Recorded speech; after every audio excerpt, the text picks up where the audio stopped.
Hello and welcome back to Pennies to Polestar, where I am going to try and trade this for my dream car.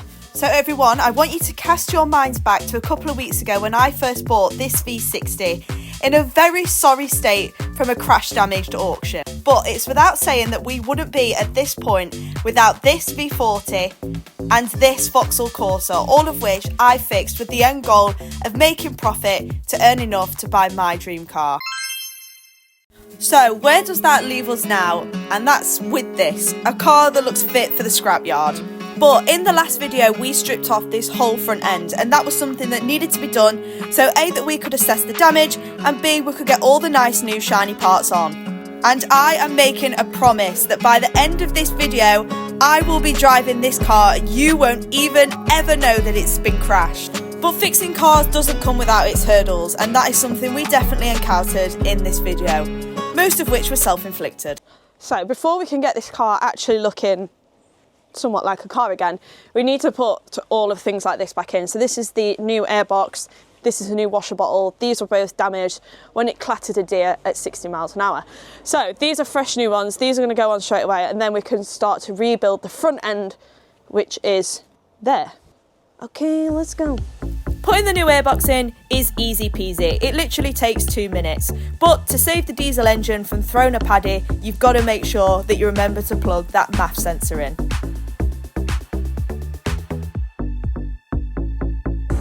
Next up, popped all the pumps for the washer jets back into the back of the washer bottle, and with a few righty-tighties, we were there. Having to be super methodical in our thinking. Everything has got to come off go back on in the reverse way that everything came back off. And that way it's going to save us putting something on and then thinking, oh shit, I've got to take it back off again. The last thing that we took off was these hinges. So these are the bonnet hinges, then the wing, then the bonnet, then the crash bar, then it's all very complicated, but I've got it all sorted out up here. So the bonnet is one of the trickiest bits of like working on cars that you're rebuilding, because it's so hard to get them lined up. It's so hard to get them lined up correctly. So if you look on here, you can see where the bolts were before. And usually I would just line these bolts up to those bolts, but these brackets are off of a different car, and that car might not necessarily have been exactly the same as this car. So what I'm going to do instead is, there are like some dirt marks and you can see where the old bracket laid, so I'm going to try and match those up as best as I can and not focus on the bolt marks. Now, we were super lucky because we managed to pick up this wing that was actually in the same colour as the rest of the car, which saved us money on getting it resprayed and a lot of time.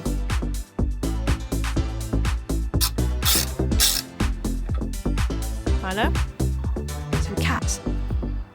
Some cats. Where are those cats?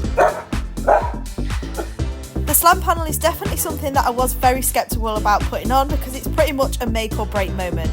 We definitely needed to make some adjustments, but these were only minor, thank God. This is always going to be the most difficult part because it's the biggest part and it's a huge bit that loads of other bits and pieces attached to, and it has been quite fiddly. So we have spent about an hour bending, moving, jigging things around to try and get this to fit how it would. And obviously this has also come off of a completely different car, but we've done it. So now it's just a case of bolting up the last few bolts and bolting this to the wing.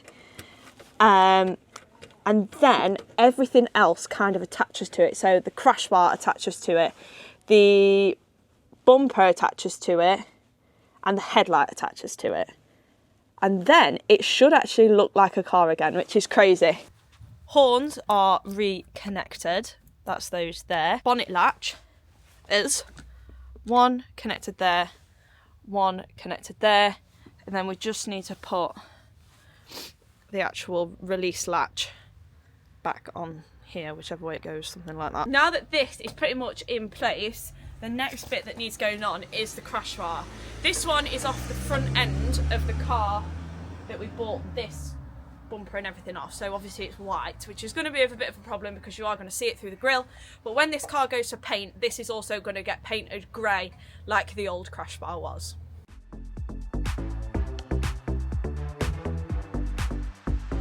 After a whole lot of adjusting and moving and jigging around, we have got to a point where we can actually bolt all the crash bar in. I feel like this is one of the hardest bits about rebuilding crashed cars, because you're using bits off other cars, which obviously not every single car lines up exactly the same. Like, you'd think that they would, but they don't. Now this is on, this is like the main bulk. So it should be plain sailing from here. So after one minor injury, swiftly repaired with my brilliant first aid knowledge and a dog bandage, this is where we are currently at. And can you believe it? The car is starting to look like a car again. All of the main structural components, such as the slam panel and the crash bar, are back on and lined up beautifully. And would you look at that, from this angle, now that the new wing is on, you'd never know that this car gave a poor dear a first class ticket to heaven. We've got a problem. Quite a large problem. And there's one giant 6'5" man behind the camera. Who's to blame? What have you done, Lewis? Tell them what you've done. I bought the wrong bumper. You've bought the wrong bumper. What bumper have you bought? SE Lux. What's the car? Our design. I can't catch my breath. So where does that leave us? A bit of a sticky situation. We are going to have to sell the front bumper because it's just going to make the front end look naff. It's an I don't know, I think it's the business class bumper, because the V60 has a spec and it's like the business model or something, business edition. I think that's what it is, and it's ugly, but it's fine. I'm going to have to find a new bumper. But before we cry even more about a bumper, which I probably will do for the next 3 to 5 business days, we can still put on the bonnet, the headlights, and any other little bits and bobs that might need going on. Putting on a bonnet is such a tedious job. It's a two-man job, and it's fiddly, and it's annoying, and you can guarantee that you never, ever, ever get it lined up correctly the first time. The moment of truth. Let's see if it somewhat lines up. It's not gonna, because it's not tight, and B, you can't gauge how well it fits until the bumper's on. But, oh my god, it's a car. We can kind of get an idea of what it will look like. So let's lift that up and rest it on. Hold that there. Okay, slay. See, it looks like a car. Okay, I'm happy with that. I'm happy with that. That is not a bad day's work. Now, I know what you're all thinking. You're thinking I'm a fraud, because I said at the start of this video, by the end of the video, I'm going to be driving this car. I said that on purpose, because I didn't say at the end of the day, I said at the end of the video. So, you'll have to bear with me while I scour eBay for a new bumper, and then I will be back. We will get this car to the body shop, and then, as I said, by the end of this video, I'm going to drive this car. And that's final. So now comes one of the more tedious jobs that comes along with rebuilding crash damaged cars. And that is sitting on eBay for hours on end, scrolling parts that you need to rebuild your cars. And let me tell you, if you want to rebuild your own cars, take this into consideration. Because after you've looked at 100 bumpers a day, it gets boring. Fast. Now, if there's one thing that has been proving so difficult in actually getting this car rebuilt, it's been actually finding the correct front end. But lucky for me, there's one thing that's not so difficult in my life now, and that is staying hydrated. And that is thanks to today's sponsor, which is Holy. If you're unfamiliar with what Holy is, then be prepared to be mind blown, because this stuff has changed the game for me. Here you can see I'm mixing up one of my all-time favourites, which is the Holy Hydration in the pear flavour. Holy is the first real alternative to unhealthy soft and energy drinks. And that's proved with the fact that these drinks contain 15 vitamins and nootropics. And that is your daily dose of vitamins right there. That's vitamin B, C and D. All you need to do to get your Holy fix is mix together 1 scoop of powder with 500 millilitres of water, add some ice and give it a shake. Not to mention, in this tub alone, there are actually 50 servings. And in the long run, that's going to save you a lot of money. A lot of money that you could be spending on car parts, just like me. And these products can combine A healthy alternative and a clear conscience by keeping sugar and artificial flavours at bay. Now, if Holy wasn't already music to your ears, then just wait till you hear this. Holy's legendary Black Week is back, and that is going to give you guys some amazing offers. One that you're definitely not going to miss is the Starter Set Deluxe, and that's what you can see here, and that gives you a taster of hydration, energy and tea, and at the moment with the Holy Black deal, it's £10 off. You can also use my code, which is Emily5, and that is going to get you a further £5 off, taking your total saving to £15. Holy have also just released new flavours, so this Black Week is the perfect time to try. If you want to join me and you want to join the Holy Squad and get yourself some of the most refreshing, delicious hydration you can, as well as a healthy alternative to energy drinks, then use my code. So we've got Emily5, and that's going to get you £5 off your first order. And then we've got Emily, and that's going to get you a further 10% off any future orders you place on the Holy website. If you haven't done it already, what are you actually waiting for? It's embarrassing. Get yourself some. Back to the grind. So, as I was saying, something which is actually really difficult when it comes to rebuilding these cars is finding the correct parts. And as you'll see, we did buy the incorrect front bumper. Actually, I'm not tarnishing myself with that brush. It wasn't we. It was Lewis. Lewis bought the wrong bloody bumper. But I'm now on the hunt for the correct bumper, and it's actually quite difficult. And, you know, you end up sitting here scouring eBay for hours and hours and hours on end trying to find the right one. And you always end up with stuff like this. So here is a bumper that was listed on eBay, and as you can see, it's not in great condition, but this is standard when it comes to finding bumpers on eBay. They all kind of look like this. As you can see with this one, it's got scuffs, it's got plastic welds, and it's still listed at £250. Not only is it so difficult to find a bumper that's actually in decent condition, it's also really difficult for us because we kind of have a good thing and a bad thing. A good thing in the sense that our car is super high spec. So it's got the adaptive cruise control, which basically, if you don't know what that is, it's a sensor which will measure the distance between you and the car in the front when you have the cruise control on.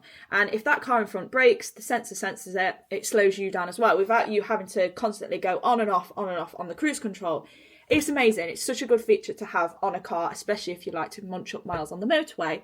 But it's kind of a downside for us because the front grille that arrived on the car actually has a special cutout on this grille for this particular sensor. And I've been trying to find one of these grilles. I can't find one anywhere. They are like rocking horse. I don't know where I'm going to get one. And I don't even know if I'm going to get one. And if I do, I feel like they're going to be so expensive because they're rare. Do we buy a bumper with a grille already in, like this one here? Form some DIY. Do I maybe cut a hole here? But I don't really want to cut a hole there because A, I feel like it's not going to look very good. And B, these grills are actually quite expensive. I think just for the grill alone, second hand, they're about £150. So it's not something you want to just go cutting up and messing up. It's hard work, this. Surprise! Here's one I prepared earlier. So the black bumper, which I've actually just shown you on that eBay listing, is the one that I ended up going for. A ripe old price of 250 quid. It's just me today, and I am on bumper and preparation duty. One brand new R design front bumper. We have the previous white, which we bought with the rest of the front end, the original bumper. Now this is going to come in handy because we need all of the bits like the fog light surrounds, we need this grille, and we need this trim all off of this bumper to go onto this bumper. Now, this is where it gets a little bit complicated. So, the white bumper, which is no use for this car, is what I'm going to be putting onto the car today because we need to drive the car to the body shop. And that bumper is complete. It's got the grille, it's got the fog, it's got everything on it. And when we get to the body shop, if I was to put the black one on, I'd have to put everything in to take it all back out again, if that makes sense. So we're going to put the white one on, put the black one in the boot, prepped, and then when we pick it up, it'll still have the white bumper on, but the black one will be in the boot, but it will now be grey. We can bring it back, put it back together, and swap the bumpers over. Does that make sense? It sounds so long-winded, and to be honest, it is. There you are! There you are! car's gone! It's not a day of working on the car unless Mr. Milo comes to crash the party. He does it every single time. I don't know whether it's a morale boost or whether he just likes being the centre of attention. Probably both. But after the Milo party had finished, it was actually time to get this front bumper on. And I just want you all to appreciate the amount of bolts that I had left over. God knows where they actually ended up. I do it every single time. These bumpers are actually really easy to get on and off, and that is something that I can credit Volvo for, because C30s are exactly the same. Couple of bolts on the side, couple of bolts on the top, pop your headlights in, drop a pin in, happy days. If only they were all that easy. Bumper is on-ish. It's not on properly because, like I say, it's only going to come off again once we swap the bumper over to the freshly painted one. This is literally just to get it to and from the body shop, so it's actually worked out quite helpful. But you have quite a big gap here, which I feel like might be because of the headlight not having the correct pins in, or maybe, I don't know. That's something we'll have to look at once the new bumper goes on, because like I say, it might not be the same. I'm going to put that down. Obviously that's not down fully because the bonnet latch isn't actually connected properly yet, but you can see there is a huge gap here. So that bonnet is definitely going to need some adjusting, because around here, it's up here, it doesn't look too bad. Obviously it's still quite big, so that's going to have to need some adjusting once everything is correct and obviously the right bumper's on and the bonnet is down correctly. So let's take a closer look at this new bumper, and as you can see, it's pretty rough and ready. It's not in the most nicest condition. I'm unsure if the owner of this car previously just drove it through bushes for a living. And here you can see some pretty interesting plastic welds. Not sure what they're doing. One thing I did want to do was get this bumper ready to go for the paint shop, i.e. stripping it and maybe sanding it down to see if there was any hidden damage. All this bumper came with was the grille, which I just needed to pop out using a few clips. They can be quite fiddly, but I always find heating them up a little bit first makes it a lot easier. Next up, I just gave the bumper a quick sand. Nothing special, nothing professional by any means, but I just wanted to maybe get that shine off it, see if there was any hidden damage or anything underneath there that the paint might hide. You good? No. 6 hours I've been here sanding this damn car. Why? Because the whole front end needs to be painted in grey. I finish. Do you know what that is? A Volvo V60 in the exact colour of this one, up for breaking, with the whole front end. Of course. I give up. I'm never doing this ever again, because shove your Polestar up your arse. So once I had stopped crying myself to sleep every night, the car did make it to the body shop. Massive thank you to MA Customs in Mansfield, who sorted us out good and proper with a full front end respray. Told you I was going to drive it at the end of the video.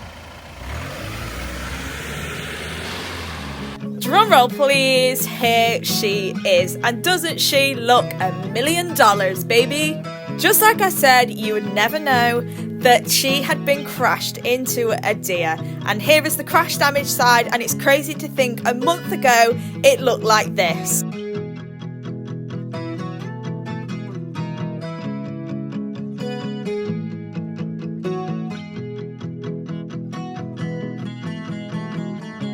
It's such a rewarding feeling when a car gets dropped off to you, looking in that absolute state, and then you get to enjoy it as a car again and give it a second lease of life.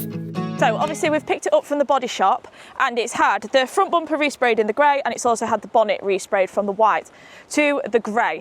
Side was the side that was crash damaged, and if you look at it, you'd never even know that this car was literally smashed in. If you come a little bit closer, there are some slight giveaways, and that is this huge panel gap. Now that is something that we are very aware of, and I know plenty of you have probably already picked up on it already, and you've probably already typing out your little comment, but the wing just needs adjusting, and there's a thing called YouTube finished, and YouTube finished means that all the tiny little niggly jobs you don't even bother with, and you just make it look good for a video, and that's exactly what I've done today. Also, somehow all of these parts, because if you remember, this bumper was literally just the bumper and the grille. All of these parts are actually off the original bumper, and how the car was as mashed up as it was and all of these bits survived, I have no idea. And you might also remember in the last video I was mentioning something about this sensor which is behind here, and obviously how this grille doesn't really accommodate it. But I have been driving the car around, and when I'm driving it does say that that sensor is available and is working, so I guess it's all right. Now, the plan today was that we were actually going to get sale pictures of this while it's insured, and we were then going to obviously put it up for sale straight away and see how long it takes someone to grab it, snap it up. But really, pterodactyl has decided to poo all over it, so we can't. So I'm going to have to go and clean it again. Maybe I should have a second channel. So I'm actually going to take this lovely little car out for a drive. I'm just going to, show you how absolutely delicious this car is. And I really don't want to sell it. Now that I've driven it, I really, really don't want to sell it. I've literally just been saying this to Lewis. I said, if by some miracle nobody wanted to buy this car, we're keeping it. There's a Supra down there. And guess what?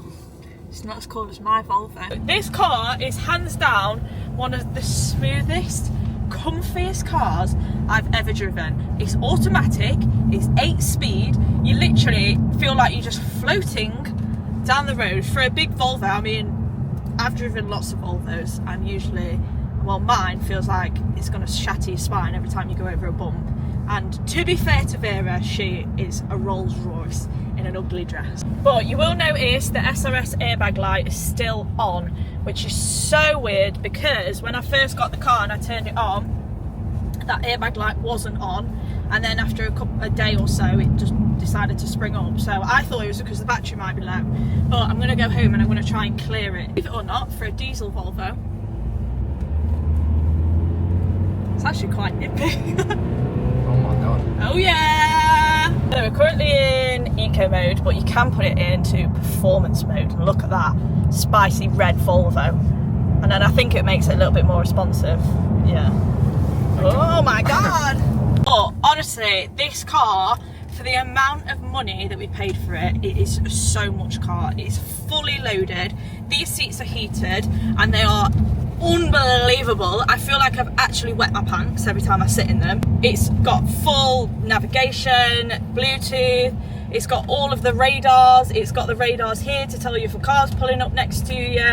It's literally got everything. I've literally just said to Lewis, whoever spec'd this car walked into the dealership and just said, yeah, I want all of it. This just goes to show the amount of car that you can get for such little money when you go for crash damaged.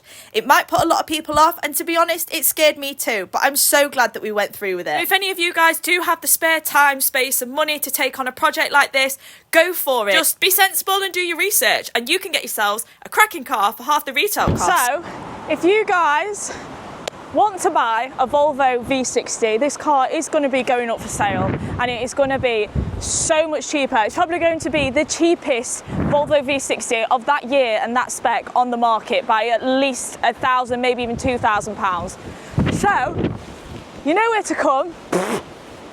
Holler at me if you want to buy a Volvo V60. Well, it has been emotional, but we can officially tick the V60 off the list. And now it's time to move on to another one and start the whole process all over again.